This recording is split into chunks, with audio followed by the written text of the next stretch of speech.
നിങ്ങൾ അധികം ഫലം പുറപ്പെടുവിക്കുകയും എൻ്റെ ശിഷ്യന്മാരായി തീരുകയും ചെയ്യുന്നതിനാൽ പിതാവ് മഹിമയുള്ളവനായി തീരുന്നു. എൻ്റെ പിതാവ് എന്നെ സ്നേഹിച്ചതുപോലെ തന്നെ ഞാനും നിങ്ങളെ സ്നേഹിക്കുന്നു. നിങ്ങൾ എൻ്റെ സ്നേഹത്തിൽ തന്നെ വസിപ്പിൻ. ഞാൻ എൻ്റെ പിതാവിൻ്റെ കൽപ്പനകളെ പാലിച്ചുകൊണ്ട് അവൻ്റെ സ്നേഹത്തിൽ വസിക്കുന്നത് പോലെ നിങ്ങളും എൻ്റെ കൽപ്പനകളെ പാലിച്ചാൽ എൻ്റെ സ്നേഹത്തിൽ വസിക്കും.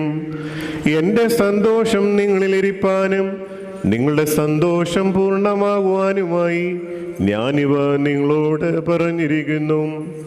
ഞാൻ നിങ്ങളെ സ്നേഹിച്ചതുപോലെ നിങ്ങളും പരസ്പരം സ്നേഹിക്കണമെന്നുള്ളതാവുന്നു എൻ്റെ കൽപ്പന.